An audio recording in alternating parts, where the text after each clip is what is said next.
All right, guys, who else walks in the gym and finds themselves warming up their mouth and their jaw more than they do their body? I know I'm probably the most guilty of that. So here's a video to help you be more efficient and effective with your warm-up. Cole, seriously, this is why it takes us forever. I know.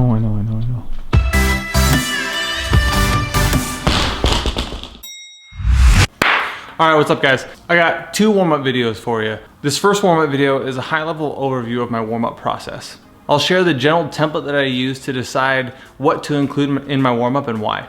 The second video dives deeper into some of the warm-up movements that I do on a regular basis. I'll walk you through those movements and hopefully give you some ideas to include in your warm-ups. The link to the second video is below. These videos are for people who are looking to take themselves through a warm-up, or maybe somebody who comes to a gym and wants just a little bit more of a warm-up before you start your class, or even for the coaches who are looking for some more efficiency and effective tips to take their class through a warm-up. So with that said, let's dive into some of the main focuses that I have for warming up as soon as I enter the gym.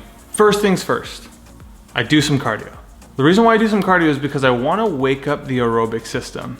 When you enter the gym, all of your muscles are a little bit more relaxed. You're not warm and your body temperature is lowered.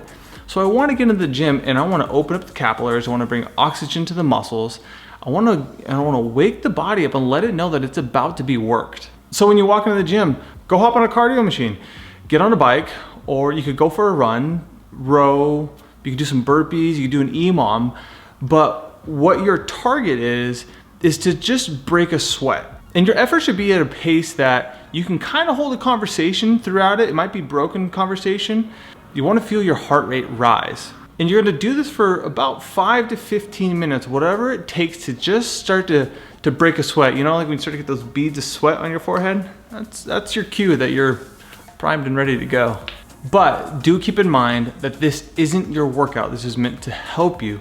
So don't waste a ton of energy in going too hard on your cardio warm-up. Keep your effort a little bit lower so you're not wasting all your energy. You want that for your workout.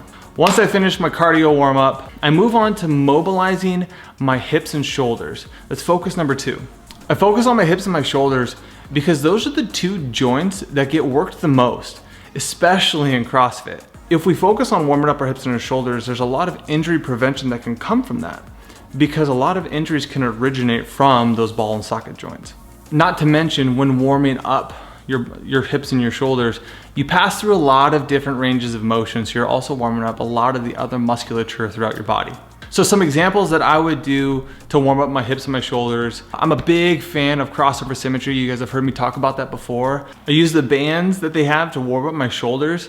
You can probably see them behind me right now. And then to warm up my hips, I use crossover symmetry's hip halo on a regular basis. Also a great way. There's some other tools that can also provide similar resistance, but this one's a great one.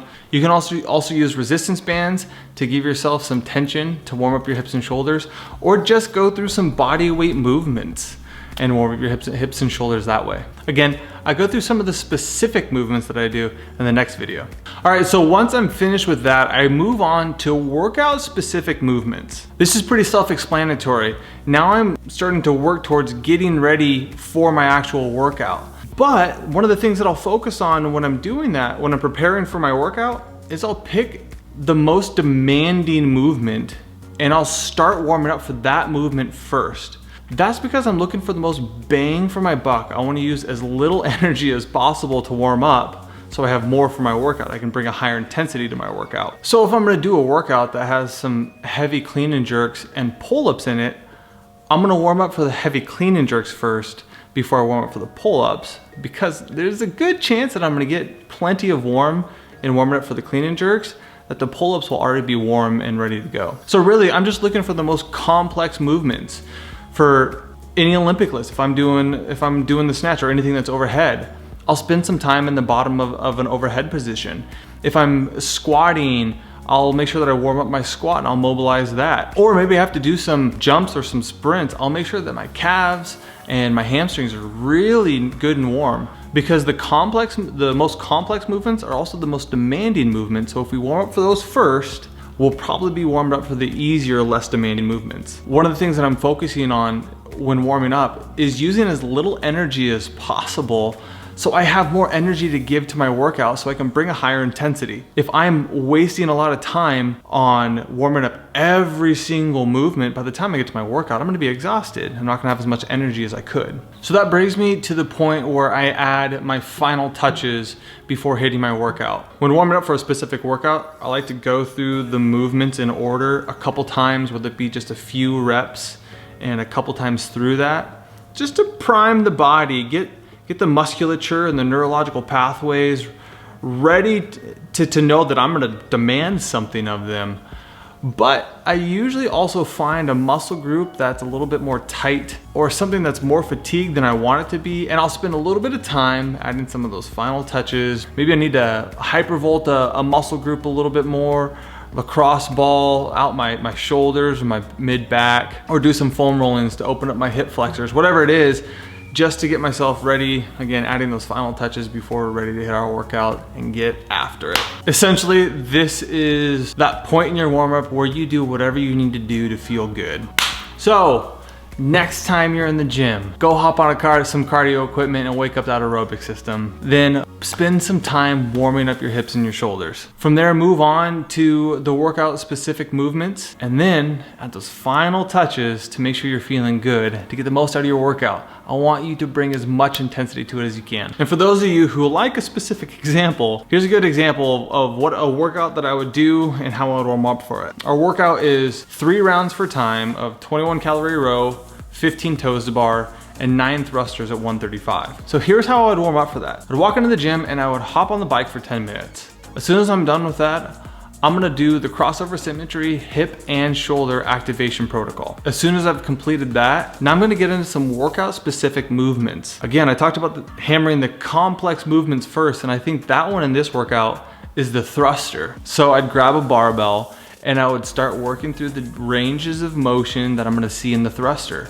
I'm gonna do a lot of overhead presses with an empty barbell, do some front squats, and when I feel like I'm starting to develop a good movement pattern, I'll toss on 95 pounds, I'll slowly increase in weight on my thruster, starting from 95, maybe I'll do a 105 and a 115, and then jump up to 135 when I feel like my body's a little bit more warmed up. From there, I'd move on to warming up the toes to bar next. I'd start from hanging with the bar, and I probably will do this between some of those thruster sets. And I'd start with some kipping swings, open up the midline, stretch out the hip flexors. And then once I feel like that's warmed up, start doing some toes to bar. And just get a couple of those in and make sure that the movement pattern is feeling good. And then because rowing is pretty self-explanatory, I'd actually move on to doing some mini rounds of the workouts. For this workout, I would just do 2 rounds of 10 calorie row, 7 toes to bar, 3 to 5 thrusters at 135. After I'm done with that, I feel like my movement pattern has been ingrained good enough and I'm ready for the workout. Well guys, I hope that gives you a good template to get the most out of your warm-up. But if you're looking for more movement specific examples, that's in the next video. Check out that link below. And to close this out, because I am such a big advocate of crossover symmetry, I think it works and I think it's extremely effective, we're doing a giveaway. We're gonna choose 5 winners. 1 person will get a shoulder unit and 4 people will get a hip halo. In order to enter the giveaway, all you have to do is make sure you're subscribed to the channel and comment below with the area of mobility that you're working on. All right, we'll see you guys in the next video. Bye. All right guys, what's up gang? All right, what's up gang? I'll show the those are a great way to warm up your scap and your shoulders and make sure that you are loose and goosey. Sorry, couldn't help it. Genesee is getting really tired. She's over this. A hip halo. Hip halos. Can I do that or do you get mad at me? Sure.